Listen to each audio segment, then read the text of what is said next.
In this video, I'm going to show you how this company took all of the different steps that you would have to do in an aerial survey with software, hardware, and moving data back and forth, and combine them all into one streamlined process that can basically just stay in a single application. There's a company out there named Wingtra, and if you've never heard of them, they make the iconic Wingtra 1 drone, which is an awesome orange fixed-wing drone that is used for large area mapping. And they were kind enough to loan me orange Wingtra 1 Gen 2 drones, along with their brand new Wingtra ground kit that comes with 2 of these receivers, some targets, a hammer, some nails, a tablet, and everything you need to complete the survey workflow. And I'm going to show you exactly how to use it all in this video. You're going to come along for the ride as I do my flight planning for a survey job that I'm doing with a friend. You're going to be there with me as I collect all my ground control, fly the awesome Wingtra drone around, process all that data, and then finally look at the results. And so that's what we're going to do in this video. We're going to walk through the entire process of how to use all this gear to do an aerial survey a lot faster and a lot easier than a normal aerial survey would be. Now, before I dive into the specifics of how to use all this stuff and why it makes things easier,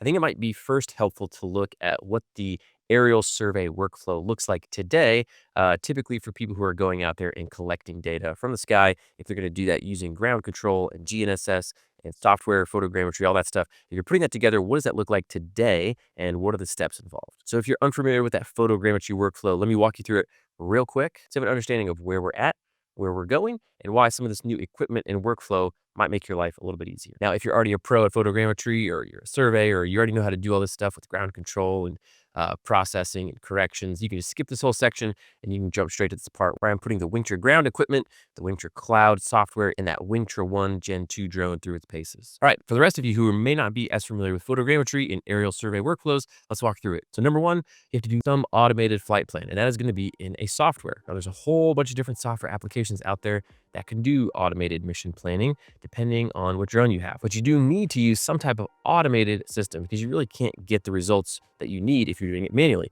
because you have to fly at a very specific height and take the pictures at a specific interval so you get the right amount of overlap. And then you have to fly specific distances away from your last flight line to make sure you're getting the right amount of side overlap. So all that can be programmed in to any one of these software applications, and they do it really well. But if you're trying to fly that manually, you're not going to get the same results. So there are a bunch of different software applications that you can do this with. I'll just put them all around me here, but it really just depends on the drone you have and what you're trying to do. But essentially, they're all getting your drone to do the same thing, fly a specific path, take photos at specific intervals. All right, so once you have that automated mission flight planning done, there's another step, which is the GNSS Fieldwork. Now, if you're not familiar with GNSS, think GPS, Global Positioning System, but GNSS is the total global constellations of systems. So that's GPS, which is the United States, and then it's the Russian satellite system, the European satellite systems, all of the different countries that have satellites in the air, all those together are referred to as GNSS, Global Navigation Satellite System. So you're going to take these GNSS receivers, which I have one right here, and typically these are going to be mounted on some type of pole, typically a 2-meter pole. You're going to carry that around in the field, and you need to go get some accurate real-world coordinates. Now, in an aerial survey, the main thing you're going to be grabbing are something called GCPs, ground control points. These are going to be areas that you are going to get specific coordinates for and elevations or heights for, as precise as you can get them and as accurate as you can get them. Now, for ground control points, you're typically going to go out and you're going to lay down a target that looks something like this, and you're going to pin that on the ground. And then when you go fly your automated flight plan and your flight mission, the photographs are going to capture that target. Now, you need to know the precise coordinates for the center of that target where those colors overlap. And that's what you're going to shoot with your GNSS receiver to try to get very accurate coordinates and elevations or heights for that specific point.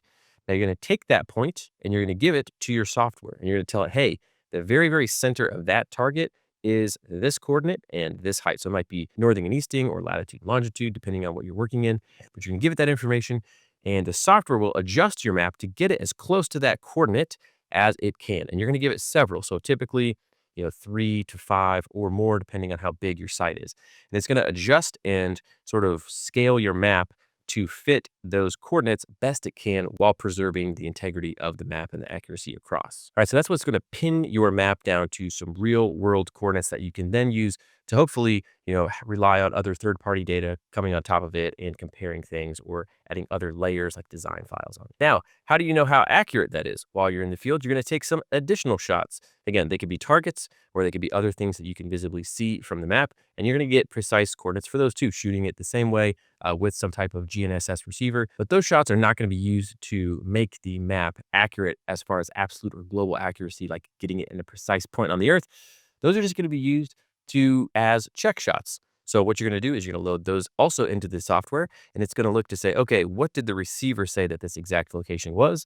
And then based on the map that I've processed, where is that location in the map that you have created on the computer? And then it's going to compare those two and see how close you are. And then you're going to look at all those differences across all those different check shots. And that's going to allow you to figure out how accurate or how much you can rely on the accuracy of that specific product, that map, that model. All right, I'm getting a little bit ahead of myself, but that's the ground control point and check shot section. We're going to go through and you're going to collect all those points with targets typically. Now, another piece of the GNSS fieldwork that you might have to do if you're using a drone that uses PPK corrections, so post-processed kinematic, you're going to have some type of base station going during the flight. So you're going to have one of these receivers and you're going to do something called logging static data. Essentially, every second, it's going to receive a signal from all the satellites it can, and it's going to store all the raw information that's coming from those satellites. It's going to store it into essentially a CSV file. Think of like an Excel file.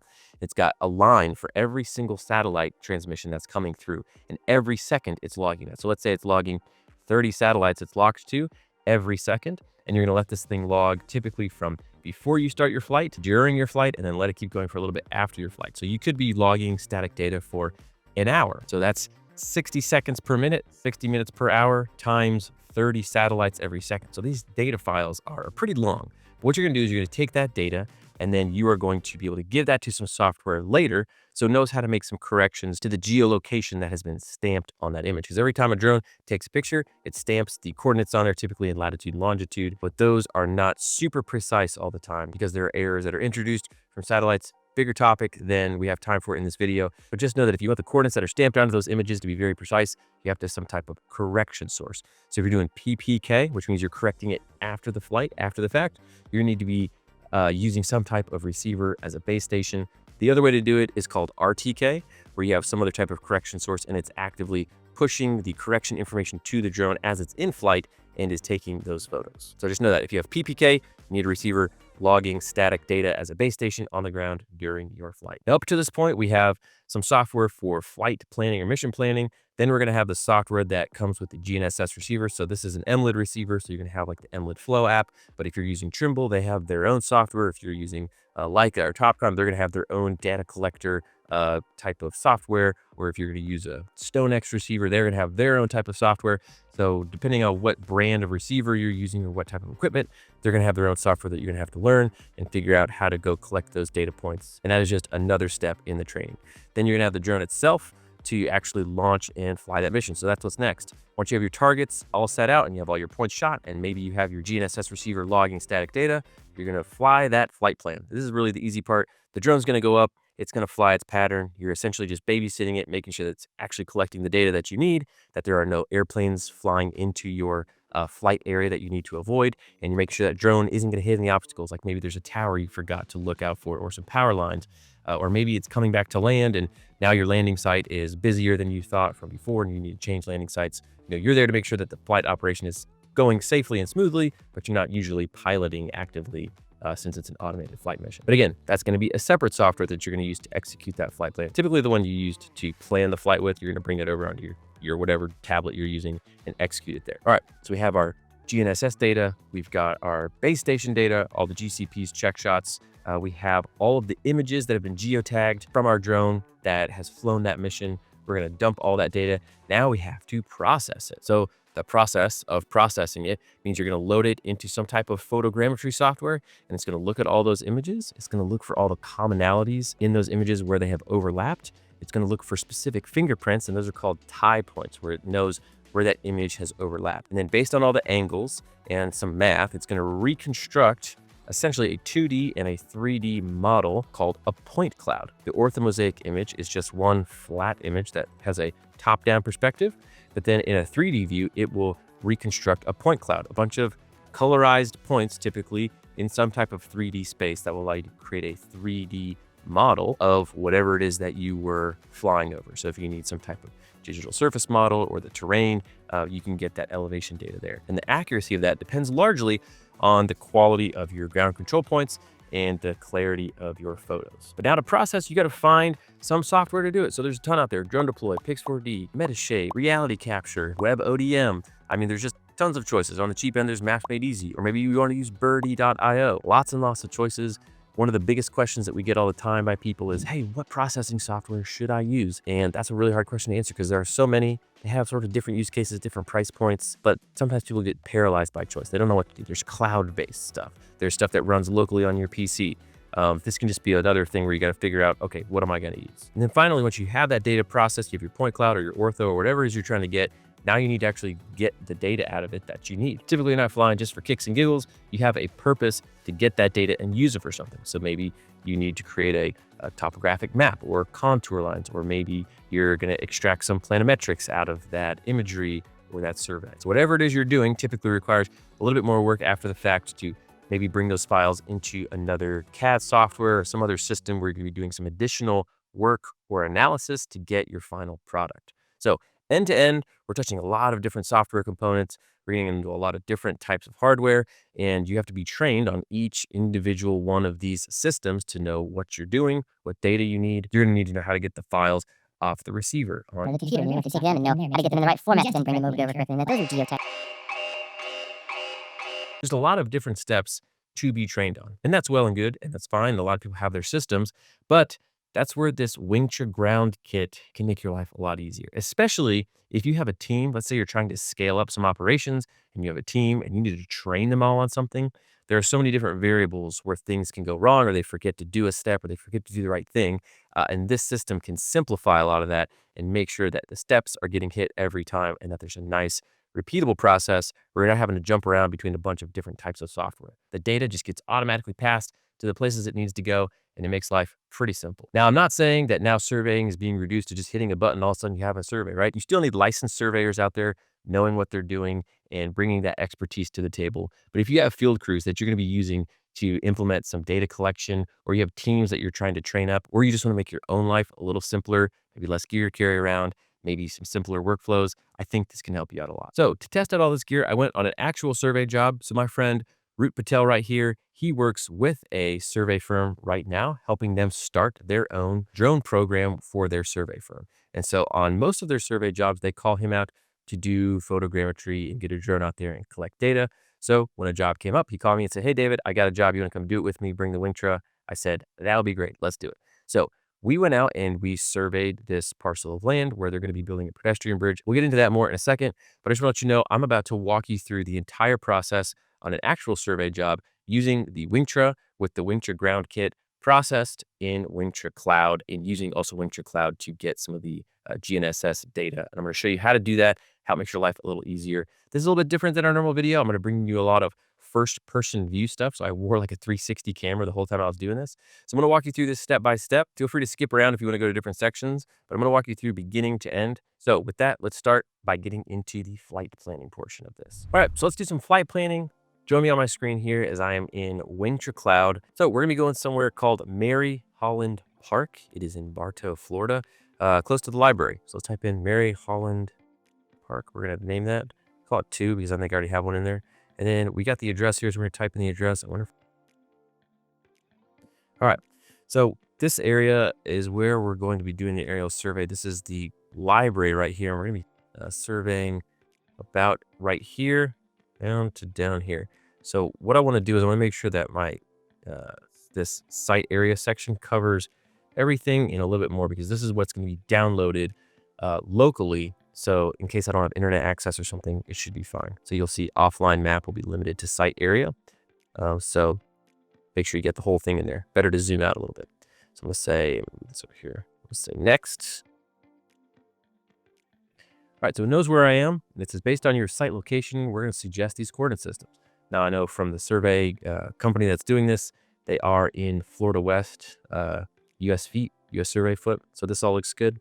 Another reason Geoid 18 and NAVD 88. Now, if you don't know what coordinate systems are, vertical datums, horizontal datums, geoids, that's a whole nother discussion.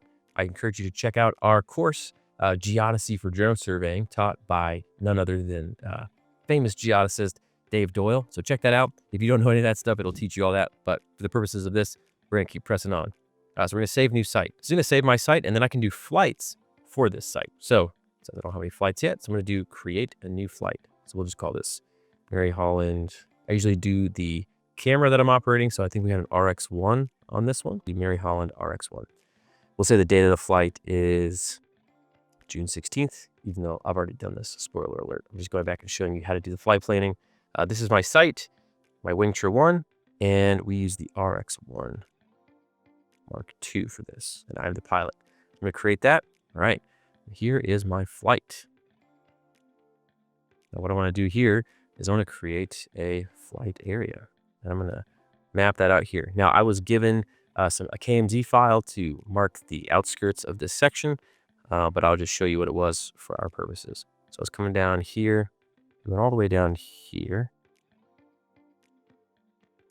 We didn't go down this section, but we came all the way out here. We want to make sure we get all this, so we're going to go out over the water a little bit. So it's about right there. So this is our flight area. Now once we have that, we need a takeoff location. So since the Wingtra is a fixed wing drone, it is vertical takeoff and landing, so we need to pick a spot for it to take off. We actually went over here. There's some open spots. So I believe we went right about here when we were planning on taking off. So I'm going to set my takeoff area there. The transition out. So the drone will take off, it'll fly, and it'll transition up, so it'll spin in circles until it gets to its desired altitude, and then it will start its flight. So we can take a look here at our area. So this is our area 1. It's going to fly at 400 feet, and at 400 feet, we're going to be getting a ground sampling distance of 0.6 inches per pixel. So that is more than we need, as in better than we need. So that's a lower GSD than we need, which is better than we need. So that's fine, we'll leave it there. We're already at 400 feet. We can't really fly much higher than that without an exemption. Let's take a look at the takeoff height. So it's just going to take off vertically, and then 164 feet, it's going to start doing its spirals. So I know there's nothing in the area that's higher than that. We've already checked that out. There are no towers around there. All the trees are probably 50 feet at most. So that's plenty safe for us. Now we looked, this flight will take about 14 minutes, cover a little under 90 acres, and it will be 1 battery, 255 images, which will be about 5 gigs. So this is our takeoff plan. There's nothing else I really need to do here. What I'm concerned mostly about typically is checking out our GSD to make sure that we're going to get the accuracy and the detail that we need, and then making sure I plan out a takeoff location, where that transition is going to be, and just trying to think through the flight to make sure that this is going to go how we want it. Now, again, you'll probably have maybe another file from Surveyor, or maybe you are the surveyor and you're doing this. You'll need to know, where am I going to place my ground control? So you'll see later on where we actually did that. We had a file where the survey company and their field crews wanted the ground control to be laid out. Typically, you're going to do in the corners and then maybe one in the center. This is a little bit difficult because we had this big lake in the center of our flight area, so we couldn't quite get a good one in the center, but you'll see what we did there and what our results were later. So this is the flight portion. It is saved in our stuff right here. We'll just hit save. Well, now it'll be saved. So I can make a comment if I want, but I was going to hit done. All right. So now that flight area is saved. So when we get out to the field and we pull it up on our tablet, we can load up this flight and execute this mission. So this is the flight planning portion. So now let me take you to the field and show you what we did with our GNSS fieldwork and our flight mission. All right, so we're out here at our park that we're going to be doing a survey of with my buddy Root Patel. He's been working with a survey company as their drone data collection guy. Root, tell us a little bit about the project that we're out here to collect data for today. Sure. Yeah, we're doing a survey for this project they're building a bridge on the walkway bridge. So before they build that, they need a survey done. So we are helping them do the survey. Cool. So we're going to be covering most of this park area. It's pretty linear down this way. And then there's a big body of water in the middle, but there's some land on the other side, sort of behind a library that we need to capture as well. So we're going to be flying the Wingtra drone with our RX1 sensor in there. And today we're going to be using the Wingtra ground workflow, which has our MLID RS3 receivers on our sweet little ground tripod there. And we're going to be showing you the workflow on the iPad best we can, how we're going to collect our ground control points, how we're going to collect our Checkshot data, as well as setting up our base station, sort of running the mission end to end. Now, Root's survey team already came out here and shot ground control. So we're going to use one of the points that they already shot in as our base station. Base station, yeah. That way we have a good known point. We can set our base station over so we can log static data while we do our flight. That way we have a source of corrections for our PPK processing that will happen. Now I'm saying all this, if you don't know any of that means, that's totally fine. But essentially, there's just a lot of technical things that are gonna be happening. This software does a lot of it for you, which is pretty nice, but it just needs this data to be able to put everything together. So we'll walk through that. Software does a pretty good job of prompting you to do each and every step. So this is one of the receivers. We have two. This one will be used for logging our base station data. We have another one over there in the truck that we'll use for our ground control points as we go. We'll show you those targets and how we're setting them out and all that fun stuff. And we're not gonna use any of their other GCPs. We're just gonna use the one for the known location for the base station. Otherwise, we're gonna shoot fresh ground control points and fresh checkpoints so you can see what the workflow is like with these MLID receivers. So with that said, not many people out here today. Yeah, pretty open spot. You should have seen me do some pre-flight planning already before this section of the video. So let's walk through the workflow and let's get in the air. All right, so we're at our base station location. It's over there. There's a nail on the ground. That's where we're gonna start setting up our known point on. But we're gonna have one of these Wingtra ground MLID receivers that we're gonna use. We're gonna set this up over our known point. Got our app loaded up here, and we'll walk you through the workflow, what that looks like. Setting up over known point, starting to log. You wanna do this first because the more data, the better, just to have corrections for. So we don't need it for knowing the location of that point, but we'll just have good observation. So we're gonna go ahead and get it logging. These receivers have good battery life, so I don't mind if it's running for, a few hours. We'll probably have it running for an hour or so. Yes. All right, I got Wingtra Cloud open. I'm gonna go to our site that we're doing now. This is our flight that we're doing. Check the battery level on this receiver, clicking it once. Oh, we're good. 4 out of 5. All right, we're gonna hit start flight. It doesn't actually start the flight, which can be a little bit nerve-wracking. We are going to do the base setup. So base setup here. We're gonna go next. Okay, so now it's saying take a base receiver and turn it on. So that's what Root's holding up here, which we'll do in just a moment.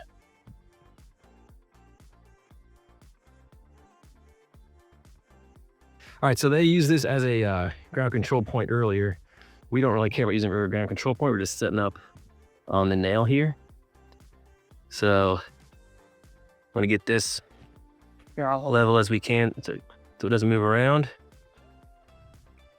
You can do that by loosening and tightening these screws.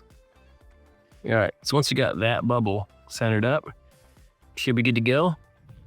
Let's turn on our receiver by pressing and holding for a little bit. All right, we got lights. It's booting up. So once we have that on, we'll say next. Base receiver's on. I'm just gonna try to connect. Sometimes these receivers take a second to boot up, so it might be good to turn it on a little bit before you try to do all this. Oh, there we go. All right. So you'll see it say reach there. That's our MLID. Mm-hmm. All right. Base station connected. So we've already leveled our bubble there. We hit start logging.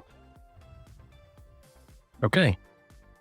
So base station is there and it's logging, and you can see it showed up here on our screen as a little B.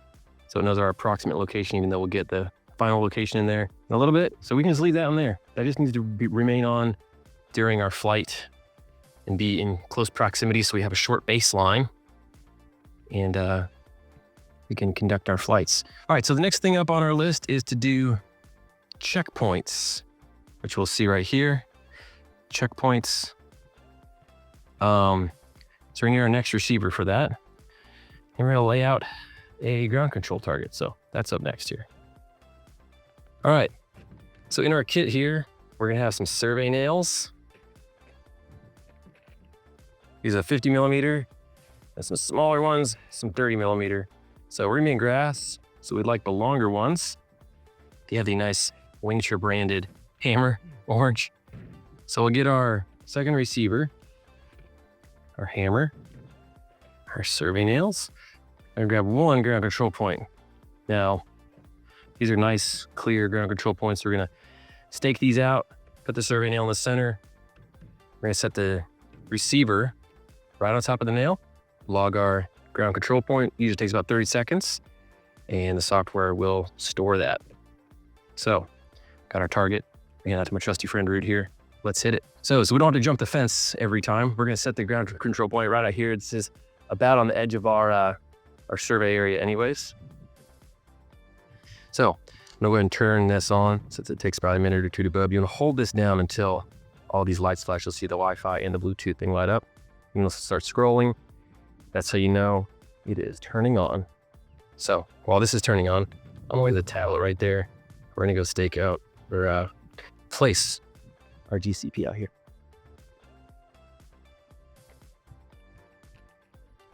All right. Now with GCPs, you wanna make sure you look up and you have good visibility because you gotta be able to see it from the sky or else it's gonna be pointless in your map. This is an ortho photogrammetry, means everything needs to be visible from above. We'll let Root do the hard work here. Now we got a ton of these nails, so we're just gonna use these, stake down some of the sides. It's not very windy out, but good practice nonetheless, so it doesn't blow around. Here, give me off. You need 3 more? Yeah. All right. Look at Root go in his nice clothes, everyone. Style and watch, dress shirt, gold chain, out here on the ground, real field crew stuff. I came directly from a site when people meet a client. Met a client and I was just out here grinding. All right, so target 1, it's in the ground, make sure that's level. There's not much grass here, so we don't have to worry too much about the parachuting stuff. Let's go get our receiver. Hopefully it's booted up by now. And we will log this point. Now we'll either use this as a checkpoint or a ground control point, depending on the distribution of our final layout.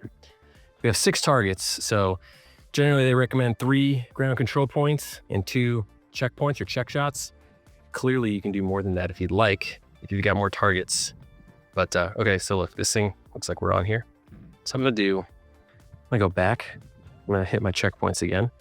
So now it's saying to take a checkpoint, take a receiver, turn it on. I go next. I wanna connect to this receiver too. All right, it sees the reach, we're gonna hit connect. Okay, so we are connected to the receiver. We're gonna open it up. And let's hit it. So reach down here. Set it up on the ground here. We're gonna sit up right on that nail. Tighten this up. You can loosen this up, yeah. What we're trying to do is get that bubble nice and centered. Let's go one more up that way. Yeah. Perfect. Okay, so we got the bubble centered. Now it's time to get our tablet out, blow the dust off. We're in it, measure checkpoint.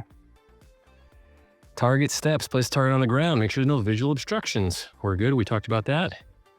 Next.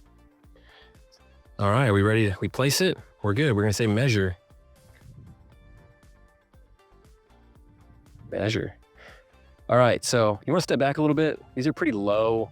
There's no pole, right? So it's really low to the ground, so you don't want any interference, have your body create any interference for the satellite signal. So step back, 15, 20 feet, hit start measuring. Don't move. They got the nice little graphics on here. So it's measuring that checkpoint. Usually this takes 15, 30 seconds. It's collecting several observations to get a nice point.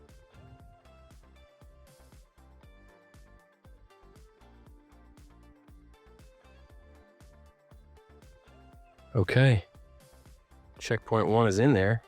You can zoom in, see it's on our location. Now, you can hit finish or you can hit measure, like you can stay here to do another checkpoint. We did have something happen to us one time where like it closed down, we tried to get back in and it got erased. I always like to just do finish and it gets the checkpoint file from the receiver, loads it into our app here. We can always go back and add more checkpoints. After I'm done with every one, I'll hit finish. I'm not sure if that's part of the official workflow. Now the checkpoint is saved into our file and we're good to go. We can see it there, okay? We can tap on it. We can see what our northings, eastings, elevations are. Or this is our base station. So that's our, approximate based on where it was, but we'll give it a defined known point later. Okay, so that's our first GCP. We're gonna lay out a few more. So we're gonna go do that now. We're gonna leave this app open. So now that it's done and we logged that, we can go ahead and pick this up But we got to remember to leave the target there because we need that to appear in our final map so we can tell the software what are the coordinates of the center of that target so that I can calibrate our map accordingly. These receivers have really good battery life, so I usually just leave them on during our collection process. Let's put it right back here. Close this up. Goes in the case like this. Loosen this little arm so it can float. Right back here like that. Surveying it like that. Boom, pretty good. All right. I'm gonna go ahead and connect to my receiver while we're standing here. Here, root. Yeah, this area. All right, nice and flat. All right, so we are connected again. Gonna unfold.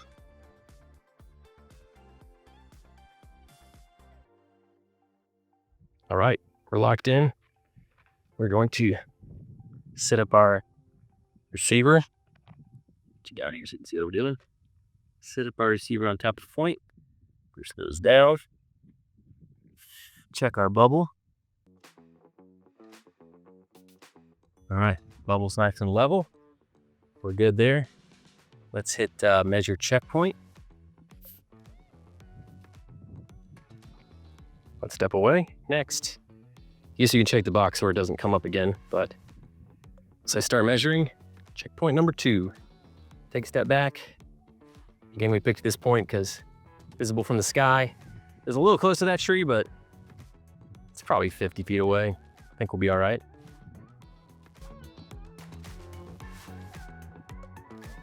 All right.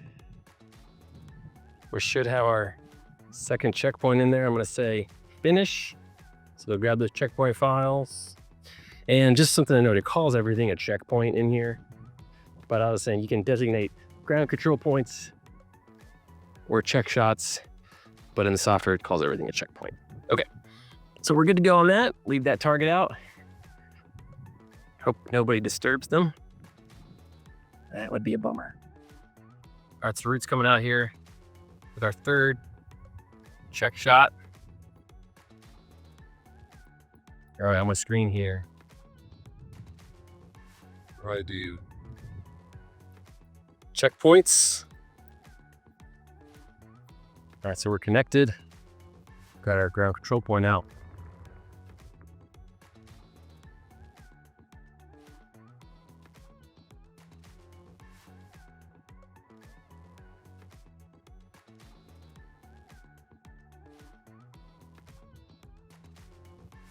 I'm gonna turn these instructions off from now on.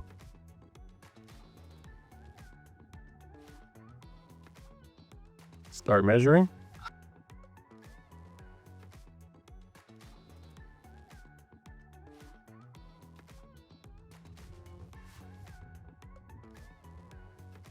All right, looking here, 3 checkpoints, finish.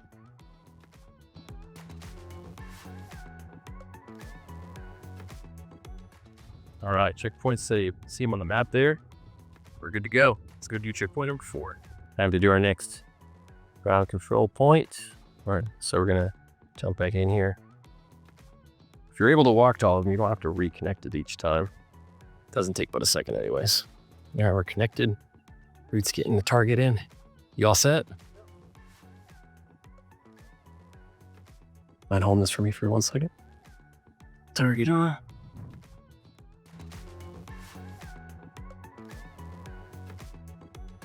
All right, bubble centered. Measure a checkpoint. Start measuring, take a step back. Checkpoint number 4. Again, can be a ground control point or a check shot. All right, 4th one's in, finish. Grab that point. Boom. So 4th one, we're gonna put 2 more down this way. All right, so we're here to set up our next target. We're gonna do measure checkpoint. I turn our receiver on, it's on, just got it down there. Connect to our reach. Reach RS3, okay, we're connected. Root's plugged in. Set her up.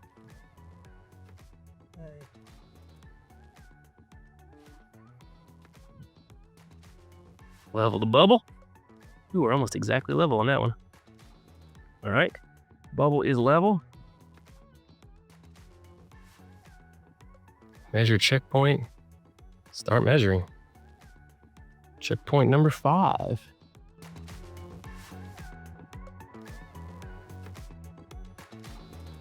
Got our 5th checkpoint in there. I like to hit finish so it retrieves all the files. All right, good to go. Let's go get our last one. We're gonna try to do something at the south end here to get good coverage for our map. And the reason we can't do one in the center, which I would normally always do, is because that is a lake. So we kind of have to be creative with our GCP placement this time and put it around the edges just to make sure we get good edge coverage. But yeah, middle of the property is a lake. Kind of unique. Another checkpoint time for our last checkpoint.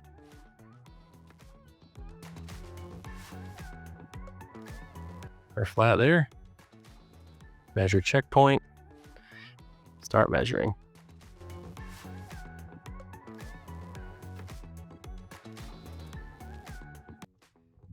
All right. We're gonna hit finish.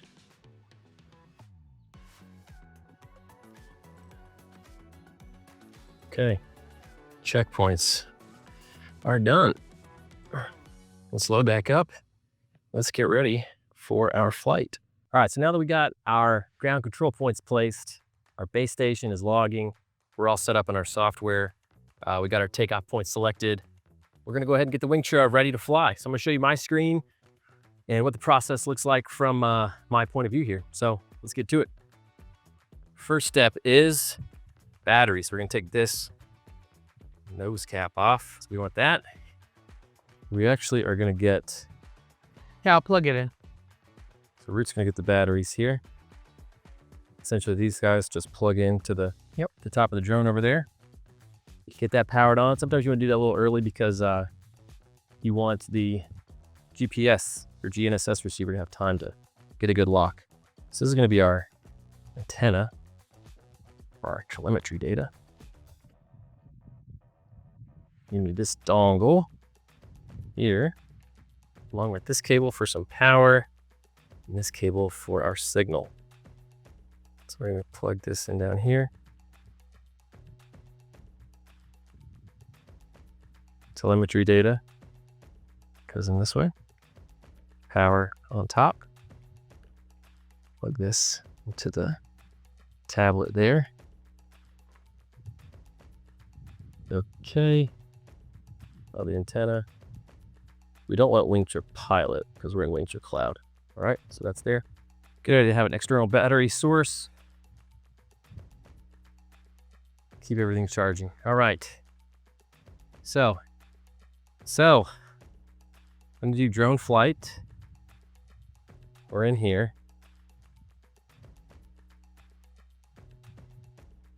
Load it up. Keep our lens cap off. Hit confirm. Okay. Camera's in. Start the flat motion. This is going to check the control surfaces of the drone.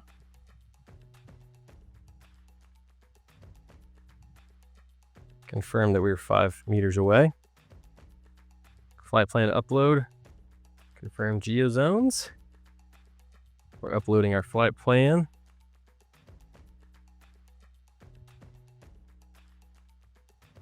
All right, ready, Root?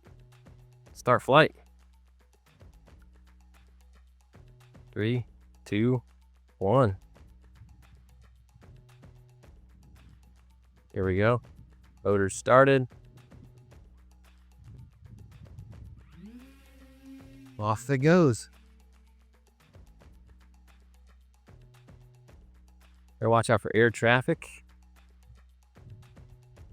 Loitering up to its desired altitude. Now, an app I like to have open while this is happening is Flight Radar 24.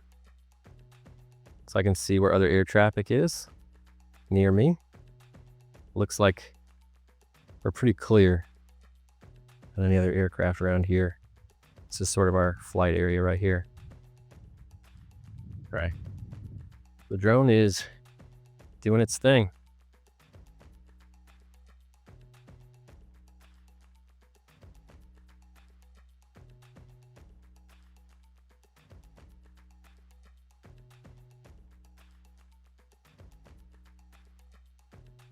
All right.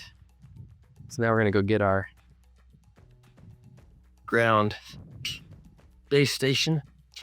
All right. So since my base station wasn't near my takeoff point and I had to drive to get back over here, I told it, no, don't turn the receiver off yet. Keep logging, because I wasn't near it to be connected. So I think the way that I can do that now is I can go back in here and see that it's connected. It says known point logging. I'm going to go in here and I'm going to connect back to it now that I'm standing right by it. All right, so now I'm connected. I'm going to do stop and sync.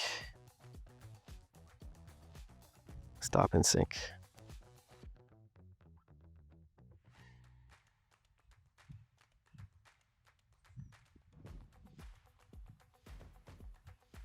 All right, syncing complete. I'm done. All right, it says disconnected from the base. I'm going to pick it back up, turn it off, press and hold here, power down. That was our survey mark right there that we're going to get the coordinates for when we get back to the office. We actually already have the file in our email. So kind of put it up, and yeah, that's how you sync up your base data, and that is going to be used to log all of our corrections when we're back at the office. All right, so all keys all done in the field. Decided to come up here to my co-working space because their upload speeds are way faster than my house. So I'm here, booked a little room. I have the Wingtra case here. It's got our sensor in it, along with the tablet that we use. It's because that's where I have all my screen recordings. If you take a look in here, here is the sensor that we use, the RX1. I'm gonna show you where to find the SD card for this in just a sec. So let's look and find the SD card for this. Here's your sensor. It is sneakily right here. You're gonna eject that. And this is what we need to upload to the cloud. All right, so I have Wingtra Cloud open here, logged in. This is also my Finder window. This is the SD card that we pulled off. So if you get a Wingtra pilot projects. These are different projects we've done. Today we flew Mary Holland Park. So in this folder, we're going to have all the data that we need. Flight records, images, look like this, flight records, some other files that Wingtra creates that they need. So what I like to do normally is dump this onto some other type of hard drive, so I'm not pulling it directly off of the disk. Sometimes they can be pretty big. So I have a folder on my hard drive, my SSD for Wingtra.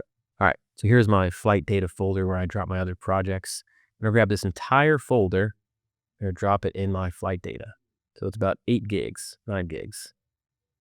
All right, so all loaded up under our SSD here. This was our flight, so we're gonna click in here. And we can view our flight. This is what we had. These were our ground control points, or Checkshots were pulled in here. So we're able to see that. So pretty cool. All right, let's go back to our flights. Let's do process.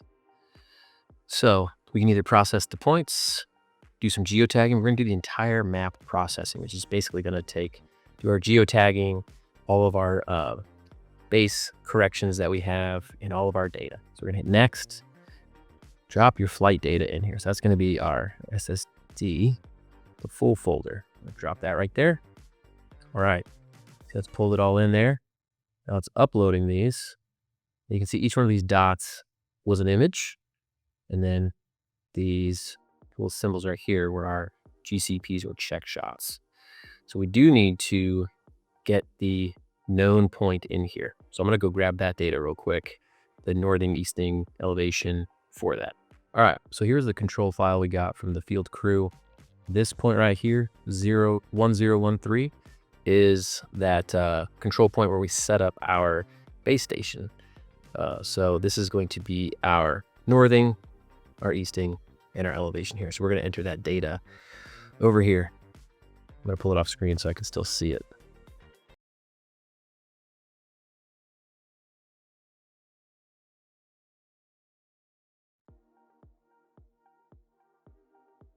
All right, so this looks pretty accurate. That's about where we set up. That is where we set up our base station there. We had our other GCP over here. So I entered that northern easting elevation data in there. This was our Rhinex file, which is essentially the base station file. So this is the time we logged data. So during this initial time, we were setting up our ground control points, and then we did the flight right here. So we picked up our ground control points and then turned it off and synced right here. But this all looks pretty good. Coordinate system stuff has already been set when we set our site up. And it was the same thing, same coordinate system that the other survey crew used as well. All right.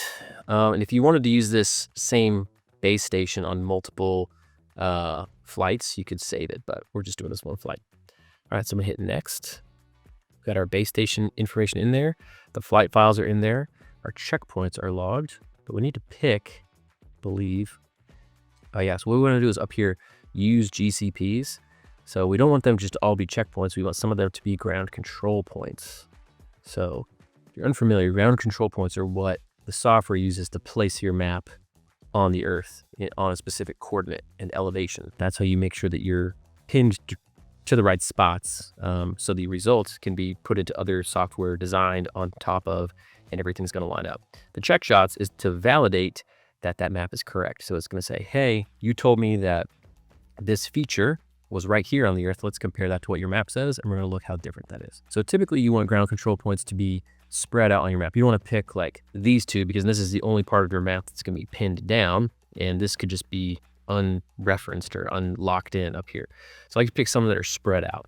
So I might do this one right here, and this one in the north in the middle, and then this one on the far, I might do this guy right here on the, because this is a little on the edge of the map still, and then we'll make our checkpoints, this guy, this one, and this one. So we're gonna do use GCPs, and we want, let's see, this one, which is checkpoint 1, we want that to be a GCP. We wanted this one, which is checkpoint 3, to be a GCP, and this one to be a GCP. So these, it's gonna use these 3 points to lock down our map, and then it's gonna use these 3 points to check the accuracy of our map. All right, so we've got that locked in. We go down to the bottom. We don't have any more checkpoints. So if we had gone around and shot our own checkpoints, maybe with a different receiver, we could put that in here. I'm gonna hit next. Says it's gonna take about 4 hours to process. Something to note, the pole height for those little tripods, little miniature ones, there's a pole height of 0.1 meters is what we want there.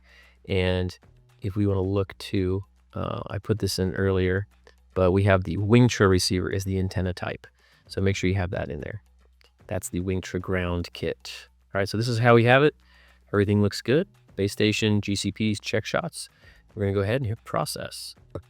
So it's going to be uploading this data pretty quickly. I got its speeds here. So I'm gonna let this upload, we'll let this process, and then we'll come back and we'll take a look at what the final map looks like and take a quick peek at our quality report to see what kind of accuracy we got with our GCPs and our Checkshots. Okay, so now that we have flown our map, we have processed everything in Wingtra Cloud with all of our GCP data, all of our images, all of our geotagging, the process is finally complete. Let's go over and look at what the final output looks like in Wingtra Cloud. So our flight is here, the Mary Holland Park flight. I'm gonna click view map and see what we get. All right, so this is our map up here. This is the ortho that it was able to reconstruct.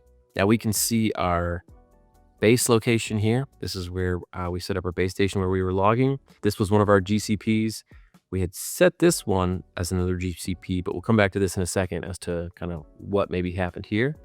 And then this was our third GCP, which means these were the ones that were used to place our map for our orthomosaic image on the map, on the globe, on the coordinates to try to get our absolute accuracy to be as good as we can. And then our Checkshots were here. One on the northwest corner, one sort of on the east corner, and then the southeast corner. Now you notice some of the map didn't reconstruct in these areas where there's water. If you're familiar with photogrammetry, water doesn't really reconstruct very well because it's kind of constantly moving and it's reflective. So one image to the next is not going to look the same. So it doesn't know how to tie those points together. So that's normal and to be expected. So this was our map. I'm gonna look at some of the outputs that you get from it as well. So we click over here. I'm gonna move this guy down here. So this was my ortho. I can look at it against the street view. I can look at it against just by itself, sort of in space. And we can look at our point cloud here. So let's go point cloud. All right, so here's the point cloud that it reconstructed. And you can navigate through this, drag it around. I'm on a laptop, so maybe not the best for point shooting, but you can zoom into different areas and we can see our points and our targets. Now again, my internet connection might not be super fast here, but let's flip back over to ortho and let's check out our actual targets that we had here. All right, so here's one of our targets. A pretty good GSD here. So these are really clear. This was at 400 feet and this drone was cooking too. It's probably, 35 miles an hour most of the time. So it automatically picked up the center of that target, detected that. Let's go look at our others. Same thing here. Pretty clear how high up we were flying. Now, the one thing I wanted to note, I'm just giving this to you as is, right? I'm not going to go clean anything up too much to try to make the rosiest picture. So if you click here, it said there was no fix, no PPK fix. So this was supposed to be one of our ground control points. So it logged static data for 30 seconds. So it took 30 1-second observations from all the different satellites it could. And it just couldn't get a good enough fix for this location to feel good about it. Now, they have implemented some stuff. I actually told the Wingtra team about this and said like, hey, by the way, I wasn't able to get this. And we can see how good our data turned out, even with only 2 control points that we held on to.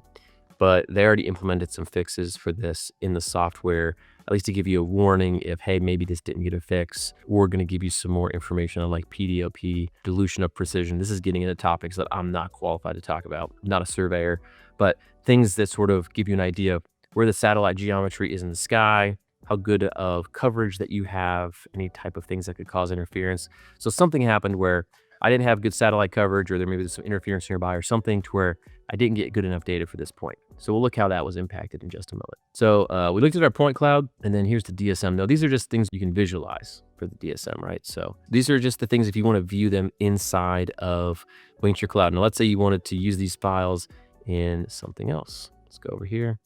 I'll click files. Normally you can get over here. Now, these are all the files associated with your project. So I can go over and download my geotags. I can download any of my control point data, any of my checkpoint data, this TIFF file, which is the digital surface model. Anything you want to grab out of here, any raw data, you can get it. You can get the Rhinex base files, all the checkpoint files. So if you wanted to dig in, let's say you were a surveyor, you're familiar with this stuff, you wanted to dig in, you could take a look at it. Or if you wanted to export some of this stuff, like the point cloud file, and you're going to use that in another software, you can do that here. So I thought that was really nice. You can see the history. It's a pretty easy to navigate thing here. All right.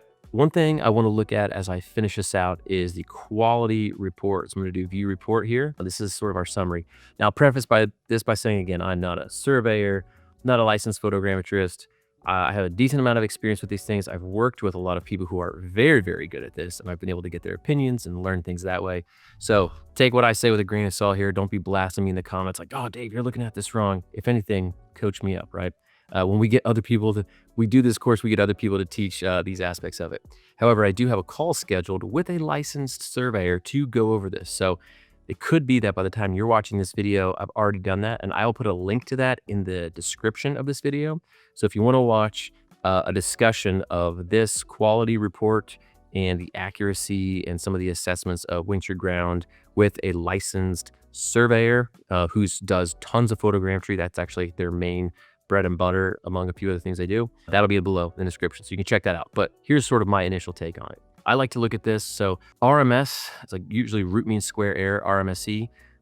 It's a mathematical way of telling you sort of what it's not a true average, but what your error amount is.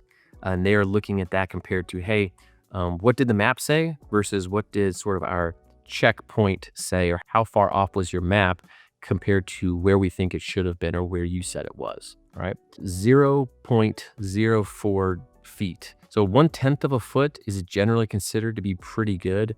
I mean, think about it, 1/10 of a foot is 1.2 inches. If it is 4/100ths of a foot, that's going to be something like, 0.3 inches, somewhere in there.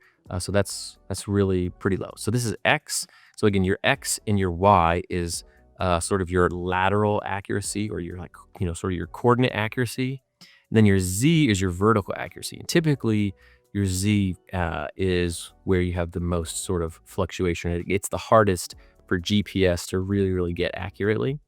So this is saying the quality report is outputting that is how good we are here. If you really wanted to get into the nitty gritty, I like to look at this full PDF. So I'm gonna click that here. We're gonna download that. We're gonna open it up here.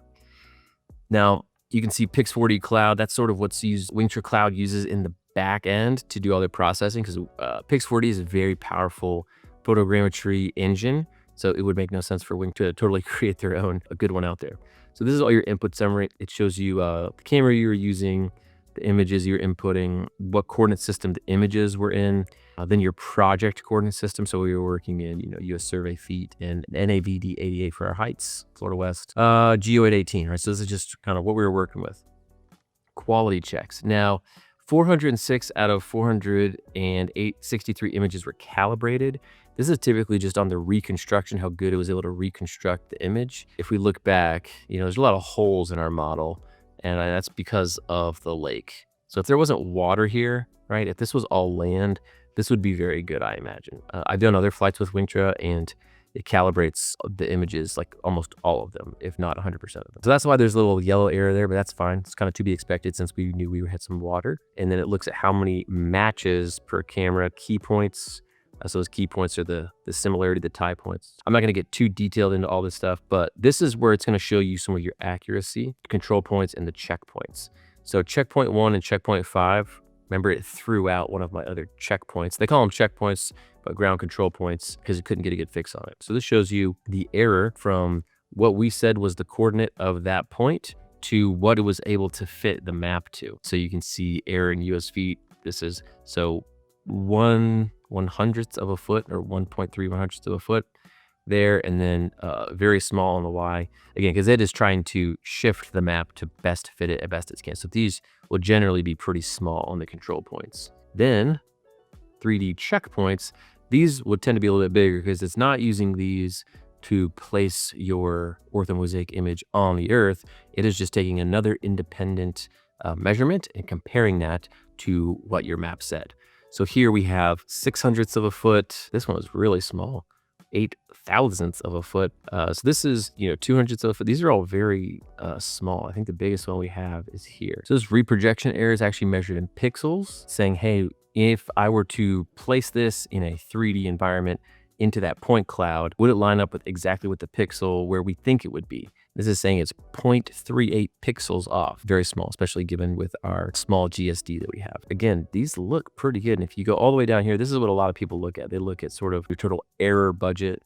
So your RMS error, root mean square error, looks like pretty low across the board. 0.04, let's say, 0.02, and then 0.04 again. So at least from these reports, it's showing very low. That's obviously not a lot of Checkshots to know. I think the ASPRS standards call for a minimum of 30 Checkshots if you want to say that it is to their standard criteria. So in this, we had 3. Now, this was a relatively small site and also a relatively flat site. But again, if we wanted to make sure it was very accurate, we'd probably do a lot more than that, depending on what the project was or how important it was to get that right. And then again, there's just some information on, what we were projecting. And here's just some information on those GCP coordinates, how that was initially getting those. This is some camera parameters. Again, this probably beyond the scope of our conversation here today. This talks about initial and optimized camera positions.